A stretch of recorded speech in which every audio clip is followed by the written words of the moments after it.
All right, let's get in here and see if this thing is working. I am, as usual, having technical difficulties. I've been testing this thing forever, and I got a weird warning before I went live here that my video resolution wasn't right. I did check my camera to make sure that was set right. I checked all of my setups and everything looked like it's right. So if anybody's watching out there, hit me in the chat. Let me know what this looks okay. It looks like my preview looks just fine. So I'm not 100% sure why it's telling me that I didn't have good whatever. Seems like it's working just fine. So hopefully it is. Anyway, it's not the appearance that matters. What matters is the message. And I've got a great message for you this evening. Yesterday, oh my goodness. Yesterday, I got just destroyed by technological difficulties. I was so upset by how bad it all went that I didn't even leave the stream up. I deleted it forever. As soon as I got off, I said, I'm done. I'm deleting this forever. I never want anybody to see it. It was embarrassing and terrible. Couldn't get my technology to work. It was just horrible.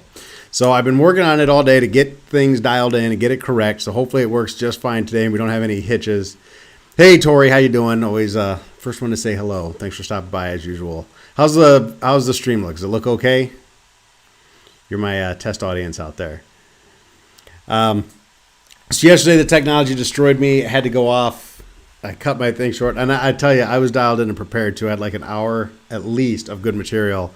And nope, ended up not happening. So tonight I am very dialed in. I feel like I've got it all together. No excuses. Everything should work just fine. And we're going to go over some pretty good stuff today, I think. I've been thinking about this for quite some time now, actually. And I know that as a libertarian, I come on here and I tend to, thank you very much. Tori says it looks and sounds good, so that's great. I know I come on here and I tend to bang on the left a lot. And that probably leads a lot of people to think, oh, this guy's in the bag for Donald Trump, or he's a Republican kind of masquerading as a libertarian or something along those lines. Nothing could be further from the truth. I have not voted Republican since 2004. In 2008, I voted Libertarian in every election since 2008 for president. I do tend to vote. I do lean to the right. I'm a right-leaning libertarian. I'm anti-war. I'm anti the war on drugs. I'm a laissez-faire capitalist, all those things. But I know I come on here and I bang on the left a lot. Today is not going to be an exception. And I was thinking to myself why I do that. And the reason is, well, I guess I would look at it like this. I'm not going to, as a libertarian, I'm not going to get any Donald Trump supporters to leave the Republican Party and come vote libertarian. But I think that there's plenty of Democrats out there who are just unhappy with the choice of Joe Biden. I think there's a lot of dissatisfaction in the Democrat Party. And I think this is a perfect opportunity, particularly if you do not live in a swing state. Now, look, I'd love to say, look, if you just vote for Dr. Jo Jorgensen, she's going to win. And I'd love to see a libertarian victory. Short of a libertarian victory, I'd like to see Dr. Jo Jorgensen get 15% of the popular vote so that they are forced to grant libertarians some level of equality when it comes to the race, because I think that would change everything. I think you're going to get that media coverage and a belief that a libertarian could win. Just getting around the stage would be a huge victory, and it would eliminate that a libertarian can't win, I think, image, and make people a lot more comfortable voting for libertarians. I think it would just change a lot of things, and I think that's the way to break the duopoly. So why am I attacking Democrats? Back to my point is, the bottom line here is I think that Democrats are very susceptible this election. I think Trump supporters, Trump voters are all in for Donald Trump. I don't think you're going to get any of those people. I would love to, but I don't think you're going to get a lot of those. I mean, you might get some of the red never Trump people to vote libertarian, but I think there's a much higher level of dissatisfaction amongst Democrats than there is amongst Republicans. I think there's a lot of disappointment amongst young people, and I think that third-party candidates are an incredible outlet. And so I come on here and I bang on the left a lot because I tend to lean to the right to begin with, and second, I think that the left is an easier target because I think that their base is a lot less happy with who they are, And so I'm willing to take votes from whoever I can get them from. So today's going to be no exception. And some of this is going to come off as pretty harsh, I guess, but I don't care. At the end of the day, I've been looking into this, and I've been thinking about it. And I'm like, what is going on with the left? What is it about what they're doing that makes me so particularly angry with the left? And I figured it out. It's as close to an abusive relationship as you can get between the left and the underprivileged, particularly minorities. It's as close to an abusive relationship as you can get. I'm going to have a little drink here.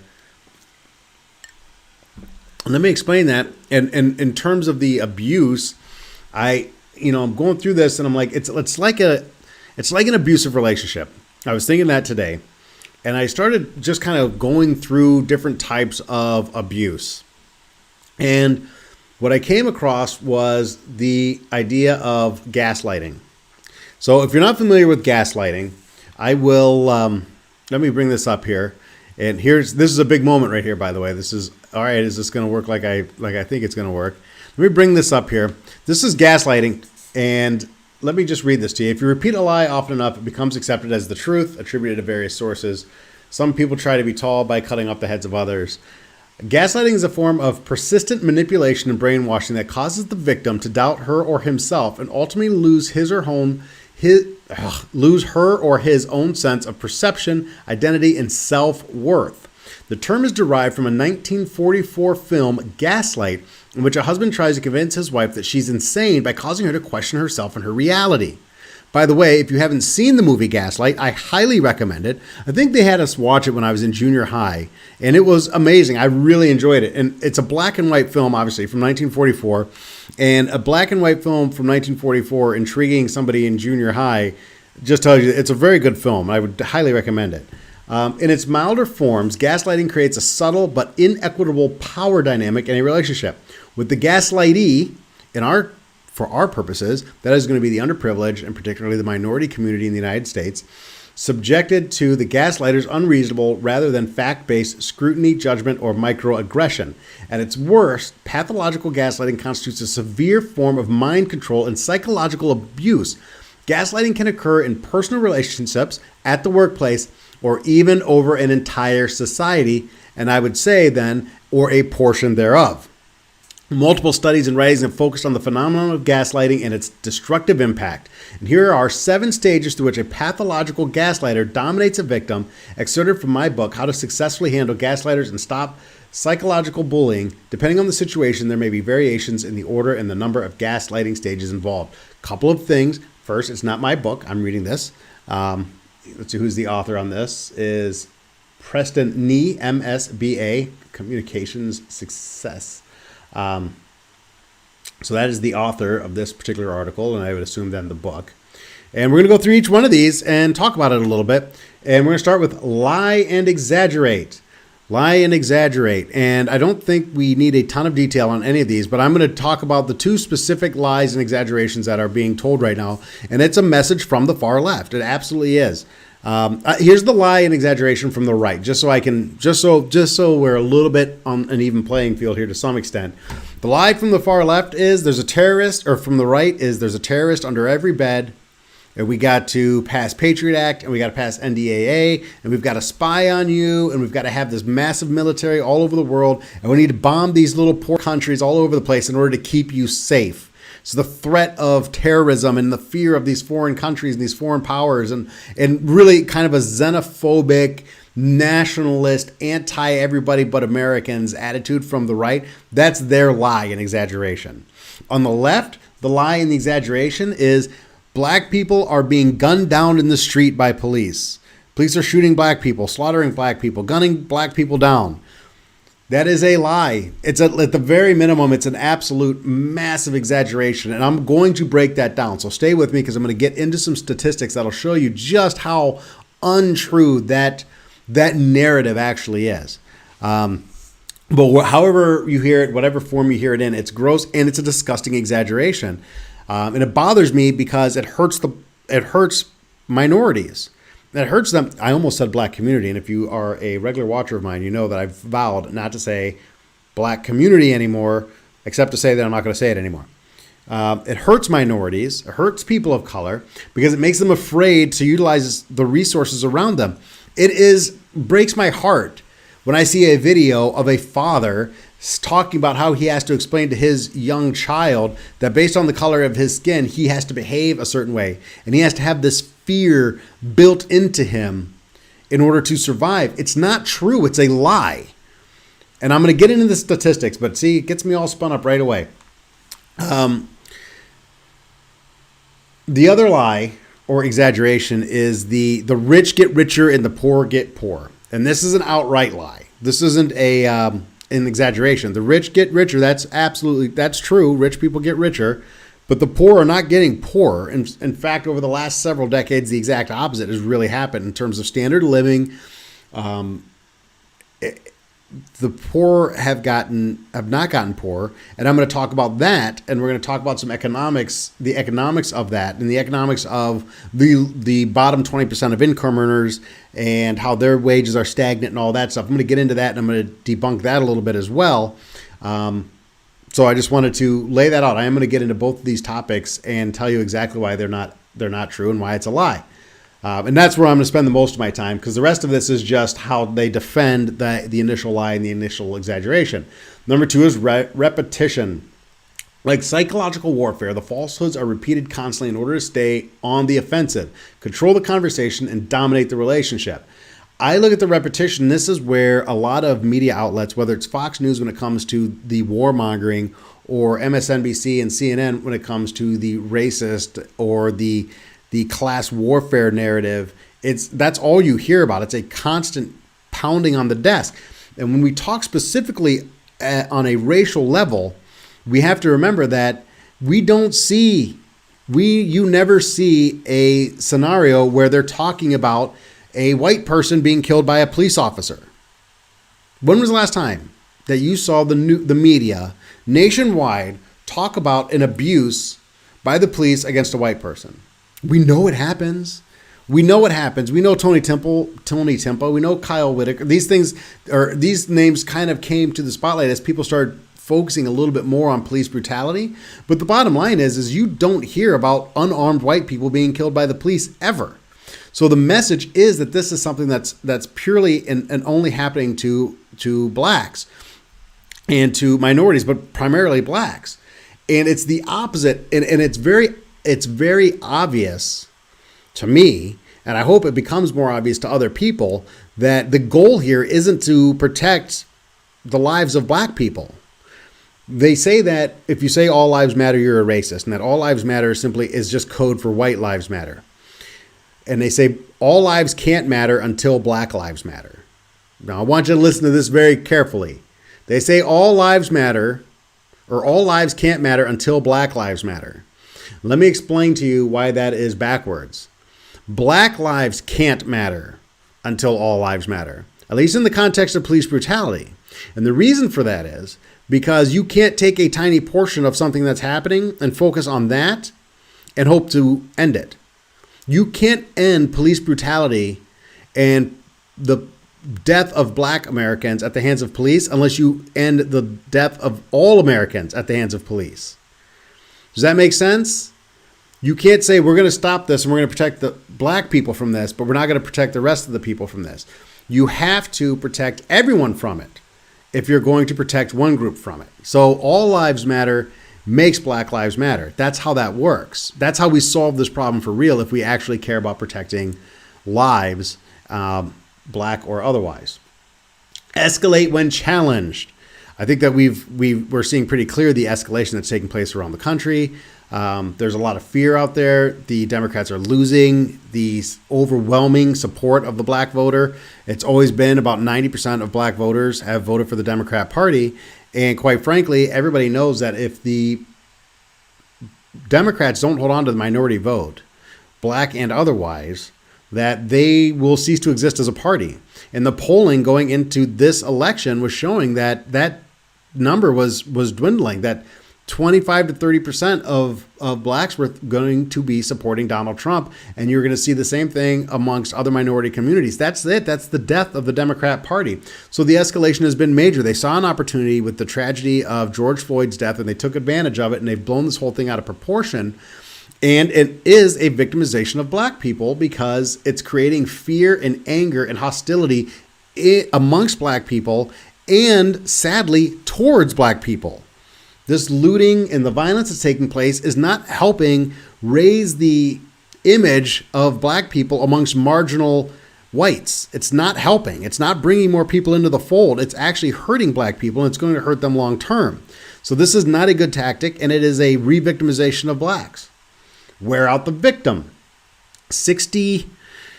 I don't know where the survey is, and I'm sorry, I should have had it available. It popped in my mind, but I don't know exactly where it came from. I think it was from Reason Magazine. 63% of voters are afraid to express their opinion. 63 or 67% of voters are afraid to express their opinion. Who do you think that is? Who runs cancel culture in this country? It's not the right. When was the last time somebody on the far left got canceled? Canceled off of Twitter, canceled off of deplatformed on YouTube or Instagram or TikTok. Far left doesn't get canceled. Far right gets canceled. The right gets canceled. Conservatives get canceled. So that's wearing out the victim in terms of, if you look at the right as the victim, which I don't, but that is the wear out strategy. We will crush the opposition voices. And I can tell you as a person of color myself that, you get the backlash is severe. And so if you're a person of color in this country and you are on the political right, and if you plan on voting for Donald Trump and you speak that, you're going to be ostracized by your family. You're going to be ostracized by members of people who look like you are going to be angry. They're not going to talk to you. So it's a serious issue. And it is the wear out the victim strategy. By staying on the offensive, the gaslighter eventually wears down the victim, who become discouraged, resigned, pessimistic, fearful, and debilitated, and most importantly, self-doubted. The victim begins to question his or her own perception, identity, and reality.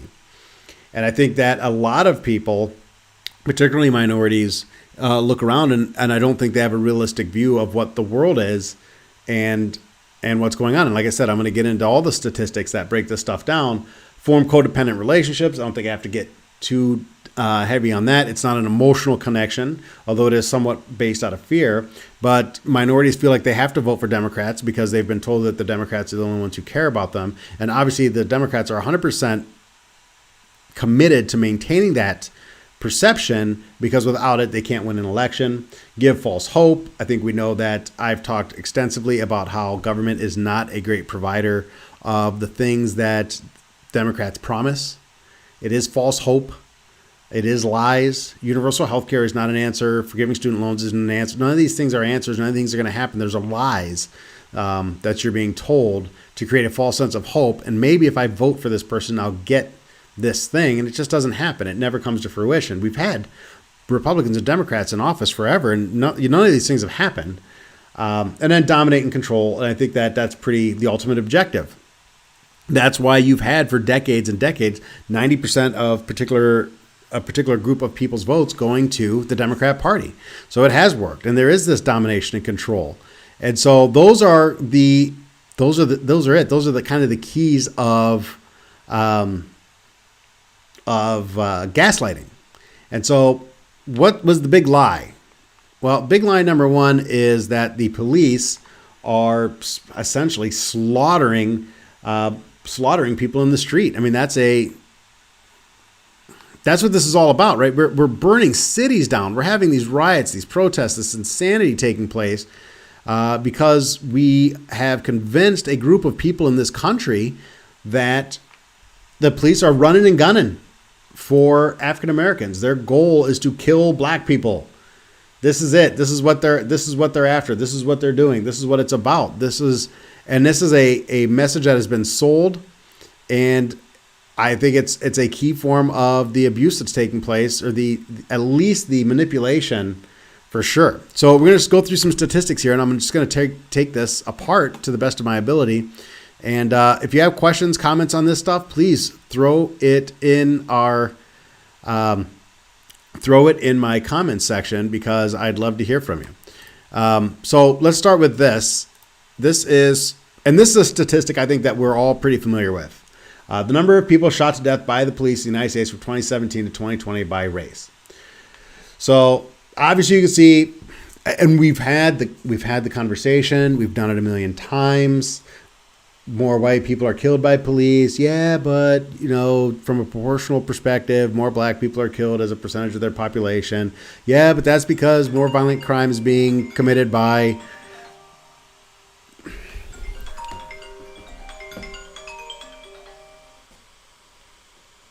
Okay, so there's a mistake I made. I'm back. I hope I didn't lose all of you. My phone's ringing, of course, because I am dumb and I forgot to turn on the do not disturb setting. Hope you guys are still with me. Hope it didn't kill my stream here. See, looks like I'm still alive. So anyway, let's get back into this. I've had this conversation. We've gone over the numbers. I don't know what you heard and what you didn't, so let me just go through this again. Okay, more white people are killed by police, but yeah, black people are killed at a higher percentage of their population, blah, blah, blah, blah, blah. We've gone through all those numbers before. Here they are, right? 242 whites killed so far in 2020, 123 blacks. So, some people are going to say more white people are killed. And, we've had that argument. And then, well, black people are committing crime at a higher rate, blah, blah, blah, blah, blah. So we've had all these conversations, all these arguments. I want to start by saying this first and foremost. And I think that it's I think this might come as a surprise to some people. And the first thing as a libertarian I want to say is that the police are killing too many people in our country. So I'm not here thin blue line defending the police. That's not the position I'm taking. The police are killing far too many people in the United States of America. Okay, this is total killed and then the rate per 10 million people. I want you to see where the United States of America sits. And I don't think it's a proud position that we're holding here.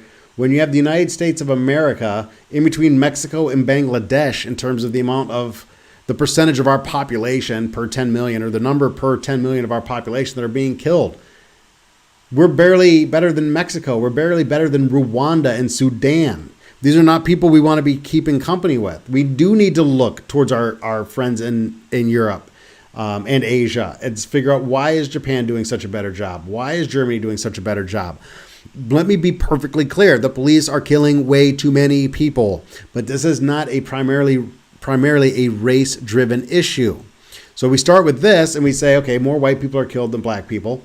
In a prior video, I did discuss the criminality issue, which is that black people, because of the legacy of redlining, have been left in city centers where they have denser populations, and therefore there is more policing because police go where the violence is. So that's a major contributor to this, and it's being sold as a race issue when it's really a geography issue.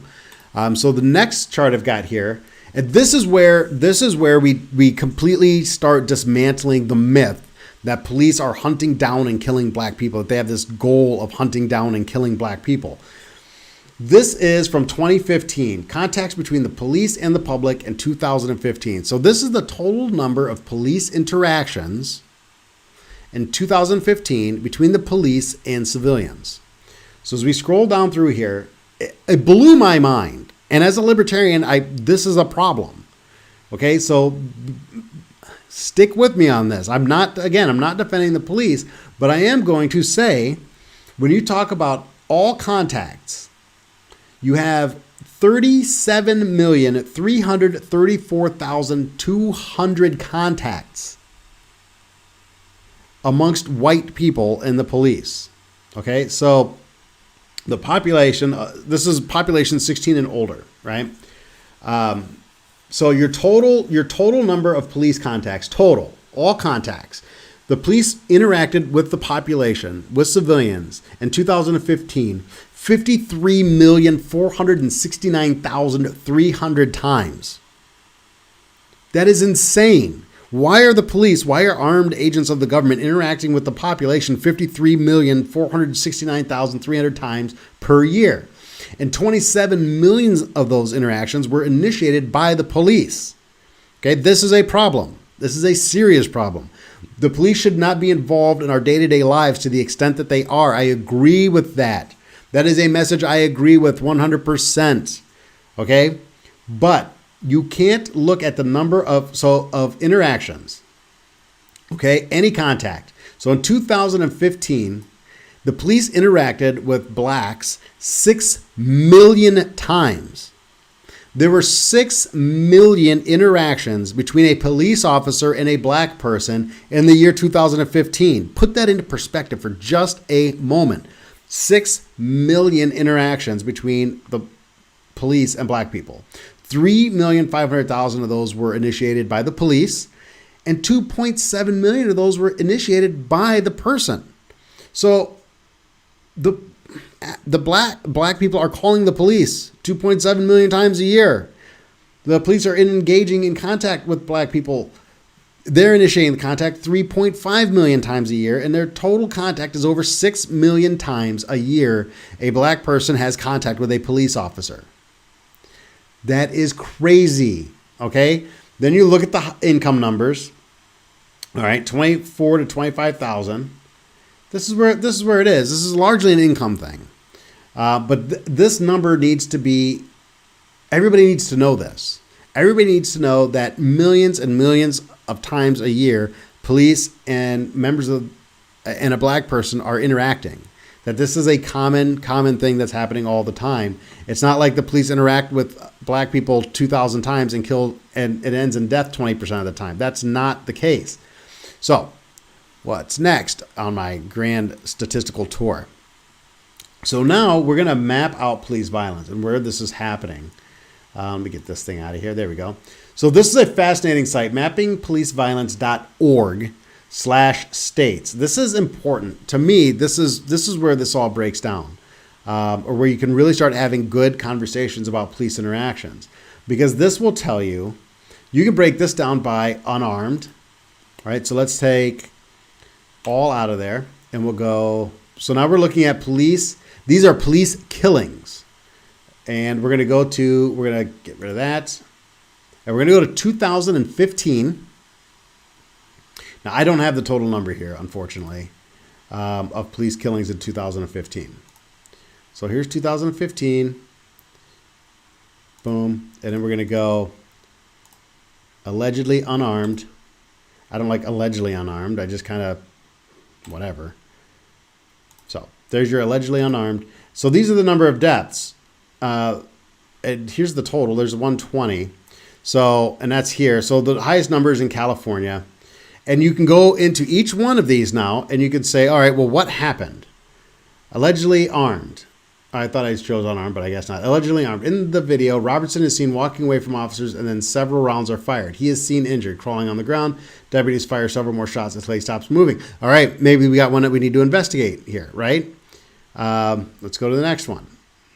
Allegedly armed. Authorities say Ashley, a homeless man wanted for murder, was shot dead after he pointed a gun at two deputies behind a mini mart. This is also where police body cams come in very handy. But if you look at the number of deaths, right, we're talking, I think in 2015 there were 930 total police killings. I think I might even have that information up here somewhere. Let me see. I think I might actually have that. Let's see. Is it here? Here we go. Yeah. All right. So update estimates from the Bureau of Justice Statistics released in 2015 estimate the number to be around 930 per year, or 1240. And that is 1240, assuming non-reporting local agencies kill at the same rate as reporting agencies. I wouldn't think that they would, because you're probably talking about relatively small towns. But let's just assume that that number is accurate, 1,240. And let's assume that they're all black, and they're not. More white people are killed, remember, by police than black people. So over half of those 1,200 people would have been white or Hispanic. They wouldn't have been black. But let's assume all 1,200 of those in 2015 were black people killed by the police. That's out of over 6 million interactions. Okay, that's important to remember. This is not a scenario where you have to tell your kids, because of the color of their skin, they should be concerned or scared of interacting with the police. It's just not true. It's a massive exaggeration. And it's very damaging to the black community. Darn it. I'm going to put $1. I'm going to have a black community jar. If I say the words black community, I'm going to put $1 in my black community jar. and I'm going to donate that to a local charity. Every time I say community based on a person's race, I'm going to put $1 in a jar and I'm going to donate it to a charity. That's my new pledge, and I'll share that with you all. So, see, there it is. That's the website. So you go back to this website and you say, here you go, and this breaks down the name, the case, and everything that happened. You look at 2015 and you say 1,240 people were killed by police. If every single one of them was black, 1,200 people out of the over 6 million interactions were killed. This is not a reason for people of color to be terrified of the police. You are incredibly likely to not be harmed if in an interaction with the police. You are much more likely to get in an automobile accident than you are to be harmed if you even have an interaction with police. Keep in mind, there were 6 million police interactions amongst blacks and the police department in 2015. The population is, 40 plus million black people in this country. So most of them most black people didn't even have an interaction with police in 2015. And of those who did, only a tiny, tiny fraction, a minuscule statistical anomaly ended up dead at the hands of police. And of those, you have to assume that at least to some extent, a good portion of those would be very, I don't want to say justifiable, but I would say at the very least, you could look at it and say, well, there's a reason here. This isn't how many Elijah McClains out of those 1,200 deaths, how many Elijah McClains are there? How many Breonna Taylors are there? Right? Probably not very many. If you are respectful and to some extent cooperative to an agreeable level, right? I'm not saying let the police put you in the back of the car and take and strip search you and be a puppet of the state. But if an officer says, hey, let me see your ID, and you're respectful at the very least, what the odds of you ending up dead in a police encounter are tiny. No, you don't have to teach your kids to be afraid of the police. You don't have to be afraid of the police. They are a resource for you. And that's why there is a Gallup poll, and you can do the search. I don't have it here, but you can do the search. There is a Gallup poll that says 60% of blacks in this country are happy with the amount of police presence in their communities, and another 20% want more police presence in their communities. So of all the black people interviewed in this Gallup poll, 80% were happy with or wanted more police presence in their communities because they're there and they know. This is a complete false narrative. This is a complete lie. It's a complete exaggeration. Nobody can look at these numbers reasonably say that the police have a vendetta against black people in this country. It's impossible to logically look at these numbers and believe that. You're being hammered with this information every day. There's a reason that they don't put white people who are killed by police on television. Because if they did, then the narrative wouldn't exist. First, there'd be more white people. Second, they don't put every police death. Second, they don't talk about the numbers of interactions between police and civilians. There's a narrative being built. There's a narrative being created around this. That's abusive. That is re-victimization of minorities by the far left so that they can maintain power. The whole thing is built on a lie.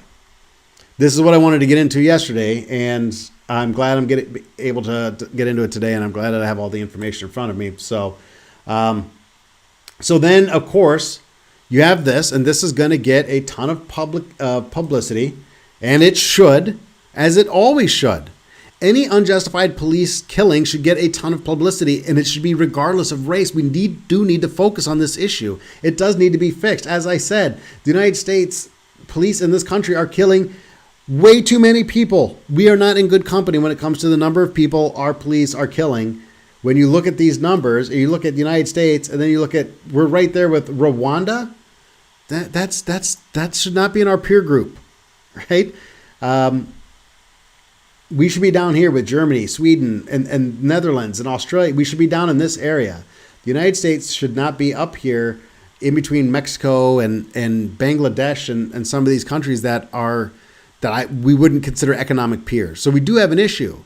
So stories like this do need publicity, but they all need this publicity, and it shouldn't be based on racial identity. So this is an official black man fatally shot after gun seen in a bundle. I posted this as soon as I read the story. I'm not waiting for more details to come out, and maybe I'll regret that. But I don't see a justification for this. A black man who deputies said was stopped for riding his bicycle in violation of vehicle codes was fatally shot when he dropped a bundle of items that included a gun, authorities said, setting off a protest march to a nearby sheriff's station in Los Angeles. Here's what I don't know. What in the hell are the police doing trying to stop a guy for riding a bike in violation of vehicle codes? What? I don't even understand in a free country how this is a thing. It blows my mind. He dropped a bundle of items. So he dropped his gun. Presumably was unarmed. I guess we'll wait for the body cam footage to come out. Authorities said setting up a protest march to nearby. Yeah, you're damn right there's a protest march. Investigators have not yet interviewed the two deputies, but he gave this account. When deputies tried to stop the man Monday, he dropped his bike and ran. When they caught up to him, he punched one of them in the face and dropped a bundle of clothes he was carrying. The deputies spotted a handgun in the bundle and opened fire. That is not a justification for opening fire. First of all, is it a legally owned weapon? Second, he doesn't have the weapon on him any longer. This is why you have tasers. This is why you're trained in some forms of hand-to-hand combat. This is why you have radios to call for backup. You don't gun a man down because he happened to be carrying a gun that is no longer in his person. They said he ran off, so he was not trying to pick the firearm back up. This man did not deserve to die. So we should be angry about this. But this is not a race issue, and stop making it a race issue. That is the problem. You won't see this story if this guy's white. If this person is white, this is not a story. And that's a problem because you're not going to end police brutality unless you shine a spotlight on all of it. That's the problem. So the typical protests are following. I'm sure there's going to be violence. It's going to spark further outrage. It's going to encourage the protesters and the rioters and the looters to continue doing what they're doing. And I think that's very sad because it's dividing the country in a way that look, you got Trump 2020 thin blue line people, right? These are people who say they believe in the Constitution. These are people who say they believe in individual liberty. And if this wasn't a fight that was drawn down racial lines, I think you would have a lot of allies on the other side of this fight because you could make the argument that police shouldn't be gunning down innocent people in the street. That's not a hard argument to make. So we're approaching this wrong. And this is why I said at the beginning of this, Black lives aren't going to matter or can't matter, not in the context of police brutality until all lives matter in the context of police brutality because we need to shine a spotlight on all of it if we want to end it. And that spotlight is what's going to protect everybody. Blacks, whites, Hispanics, everybody. Everybody benefits from a more honest police force, a more accountable police force. Everybody benefits. So everybody should be fighting the same fight. This isn't something that should be drawn along racial lines. So next.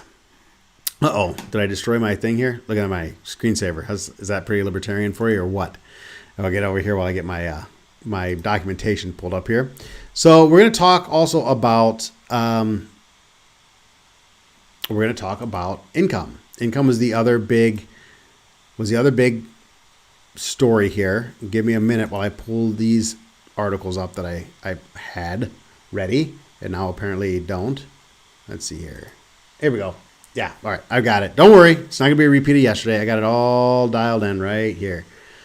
So the other part of this is poverty and low income and all that stuff. One of the things and I'm reading Thomas Sowell. I bring that up every once in a while. This book right here, Basic Economics, an incredible book. I don't have affiliate links for it yet, but I am going to be adding affiliate links into my description. So as I reference books that I'm reading, if you want to buy them and support what I'm doing here, you can do that. But I don't have them up yet. So don't buy that book yet. No, just go buy it. Basic Economics by Thomas Sowell. And it's an amazing book. And he's an amazing man. You should learn a little bit about him. He was actually a Marxist all the way through his educational years, all the way through his doctorate. He was a Marxist. He actually studied under Milton Friedman, who is a brilliant free market Austrian economist, one of the most well-known. His book, Capitalism and Freedom, is amazing.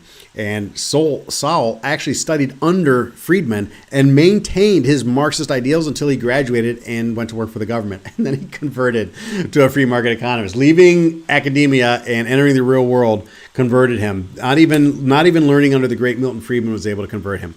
But I'm going to get into something that kind of, it was one of those things that I should have figured out on my own. But when I was reading the book, it really kind of clicked with me when it comes to income inequality in this country. So I talked a little bit about this yesterday, and that is the Black migration, and from 1890 through 1990, through that 100 years, if you look at Black progress in income from 39 to 79, or from 39, I should say, to 69, Blacks made all this progress, reducing the ratio or improving their ratio of earnings to the white workers by 19%, and they've made virtually no progress since then.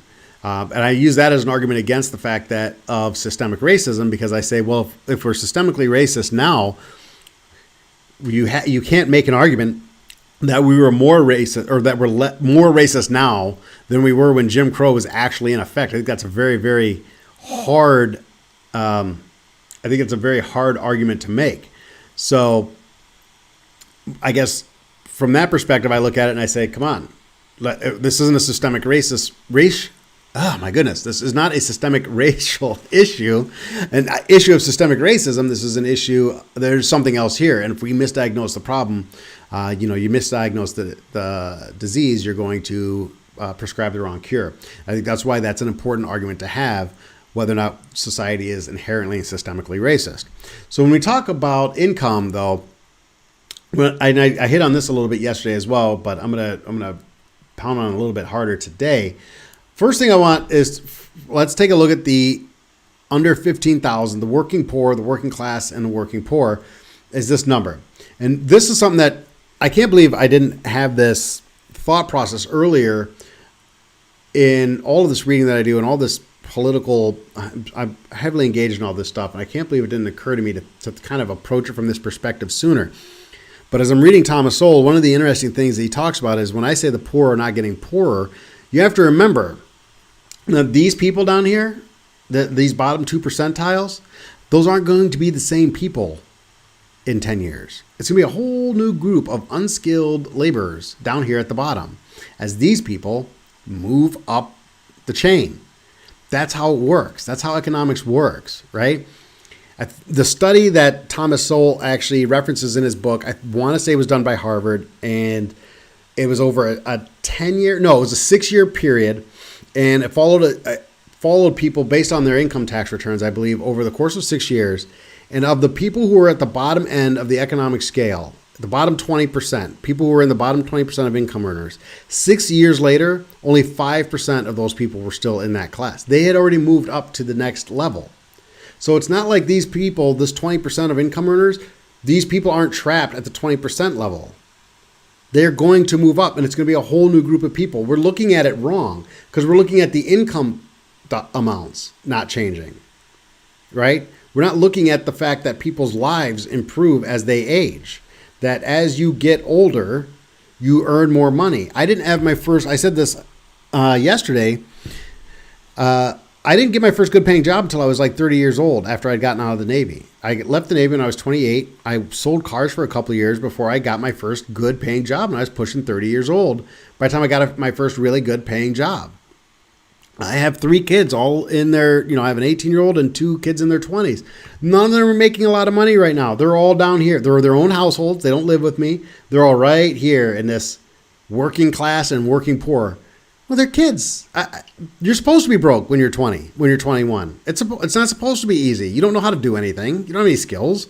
You're developing skills. You're going to enter the workforce at the lower end. And if you work hard and you do the right thing, you will move up through the income ladder. It's just proven. It's in multiple studies that this is what happens. This is an age issue. And so how does this work against the idea of systemic racism? And I'm not saying we're perfect, so please don't get me wrong. I understand there's racism in this country, and I understand that racism may limit opportunities for certain segments of our society. I get that. I'm not making an argument that that's not the case. What I am saying is that there are significant other reasons as to why, when you look at income disparities between different groups of people, that those disparities exist. So here's one of them. And this is very important, and I think it's not something that the media wants to talk about. So when we talk about gaslighting and lying and exaggerating, the media paints this picture of a group of people that it's minorities. First of all, that's who they're talking about, right? They don't have access to this. They can't get this, blah, blah, blah, blah. They're always talking about minorities, even though there are more poor white people in this country than there are poor black people in this country. It's always about minorities, which is racist as hell. But the black, nope, not going to say it, but black people on average are younger than white people by a pretty significant margin. So if you look here, this is the age and sex. This is the total population are the white areas, okay, and black is purple. And so here where you see this line, this is the rest. This is where the rest of the population would end, right? So if you look at 25 to 20, say let's go like 20 to 29, right here, right? There are more black people in that age group than there are the rest of the population. If you go up here, where you look at prime earning years, black people are underrepresented in this age group. So there's a discrepancy in income and overall household income amongst black people. It's not completely because of this, but this is a factor that plays into it. Right there, this is part of the household income discrepancy is this age. And old white people are going to die off. And they're going to retire and their incomes are going to fall. And young minorities are going to eventually outnumber whites, and they are eventually going to get into their prime earning years. And in their prime earning years, they're going to outnumber white people. And you're going to see a massive rebalancing of household incomes, and you're going to see a lot more equitable distribution of income by race as the ages start to equalize and as time in the workforce starts to equalize. That's important. We don't talk about that. We talk about the poor getting poorer, and that's not the case, because the person who's in the working poor today has like I said, 95%, I think, of the people who were in the working poor 6 years later weren't in that category anymore. So they didn't get poorer. There's just a whole new group of poor people, and most of them are very young, and most of them aren't supposed to be making money right now. It's a small portion of the population that's very much in line with age. Age demographics matter. Real median income in the United States has been increasing pretty steadily since 2012. That's amongst all races. Real median income has been on the rise. So that's inflation adjusted. So households are bringing home more money. The people in the middle class isn't getting poor. Their income is actually improving. So this is out of the Federal Reserve Bank of St. Louis. It's not exactly a right-wing think tank that's putting out this information. So the poor are getting poorer, the middle class is disappearing. That's a lie. That's not true. On any level is that true. It's completely false information. And then median age of U.S. population in 2013, granted, we're 7 years later, so that's got to be close to the same, right? The average age, the most common age of a white person is 58. The most common age of a black person is 27. I don't know if I have that source in front of me. I don't, but anyway. So the median age of whites is 42.9. The median age of blacks is 33.3. That's a 10-year earning variation. That's 10 years. White people have 10 years more work experience by median age than black people do. They're going to earn more. I, in my 40s, earned more than I did in my 30s. The number is significant. Once you get to a certain point in your professional career, and most of you know this already, your income will start increasing. This isn't just gaslighting of minorities and people who are underprivileged. It's gaslighting of young people, because what you're selling is a message to young people that this is life, and Jeff Bezos has all this money, and that's why you're struggling. It's not. You're struggling because you're young, and you're supposed to be broke right now. Don't compare yourself to somebody who's 30 years older than you. Look at your group of people. Look at your peers and go, well, they're all broke. And life will get better. But you've got to make smart decisions. You've got to be personally responsible. And you've got to do things to increase your skill level so that you can climb up through this ladder. But if you started at Target at 18 and you stayed there for 10 years, you're going to be making significantly more than the 18-year-old who's coming in and just starting out. That's how it works. It takes time in the workforce to move up through the pay scale. That's not the message they give you. And they tell you that you're always going to be poor. And then all you have to do is give them money and they'll solve the problem for you. Don't worry, we'll tax that guy and that will help you. And that's the false hope of the gaslighting, where that's not coming. That help isn't coming. In fact, that drag on the economy that these massive tax programs are going to create is going to hold you in the lower income bracket much longer than you would otherwise have been, because it's going to reduce opportunity. So then we'll just take a quick look here. I want you to see the discrepancy in terms of the people living in poverty. I think we've talked a little bit about why there's a certain percentage of the population that's always going to be part of that working poor. I think I've covered that. The discrepancy between whites and blacks in that group is about 13%. A 13% variance in terms of people living in poverty between white people and black people. Folks, that's a problem, but it is not a system inherently designed to oppress somebody. It's not a system designed to keep a particular race of people down. And if it is, it's failing pretty miserably. You take into the equation the number of young people in minority groups, then that number is probably smaller. It's probably more reflective of age. To some extent, I'm not saying 100%, but to some extent, it is definitely a reflection of age. It's also reflective of single households, single mother households, which are significantly higher amongst blacks and Hispanics than whites. That's an issue because that's still a household that counts. So when we talk about median household income, 45% of black households are headed by a single female. Well, that's going to put them at an earning disadvantage.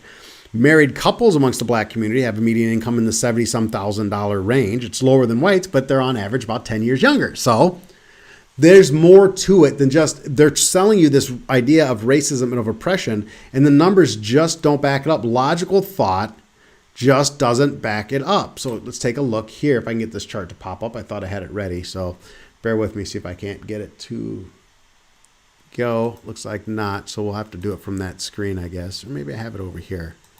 I do. Ha. See, I'm more prepared than I thought I was. So working poor rate of U.S. workers by age in 2017. Look at that. As you get older, right? So from 35, so if you look at this, 10%, this is female and this is women and men. We can talk about the wage gap and gender inequality and all that stuff in another video. We don't have the time to unpack that here. But if you look here, you got 10%, 6%, right? From 16 to 19, 20 to 24, more of these people are in the workforce. More of these people are their own households. So you have an increase there up to 6. And then as soon as you get 25 to 34, you see this major decline. 35 to 44, you're in kind of the same neck of the woods. 45 to 54. So by the time you get to your 40s, less than 4% of working people this is an age-related issue. And nobody's talking about that. And if we talk about that, we create a little hope for the future. And the last thing you want, if your party depends on hopelessness, right, is hope for the future. So that's kind of where I've been kind of focusing my attention on these things over the last few days. The last couple of days, like I said, I did want to talk about this yesterday. Unfortunately, I didn't quite get there due to technical difficulties. But I did want to come back and kind of hit this because I thought it was an important topic to discuss. So that's kind of what I've got. I'm going to go through my Brian, come on, my chat here. So Tori, I'd be curious about the number. So one of the questions here, I'd be curious about the number of. Let's bring up the chat here. I'm going to bring up my chat, even though it's pretty sad because I only have one person chatting at me, but that's okay. Let's see. Let me blow this up. There we go. So I'd be curious about the number of people killed by police specifically for non-compliance by race. I hope that I answered that question to some extent by sharing that website with you. I'm going to put it in the links as I get this. Once I'm done going live, I'm going to put a link to that website that showed, statistically broke all that stuff down. I'm going to bring that up so that the people who watch the video will have access to that. Like I said, in my comment section, not in my comment section, but in my description. Let me see here. So I'm going to see if I make sure I still have it up here. So make sure I can get this up for you.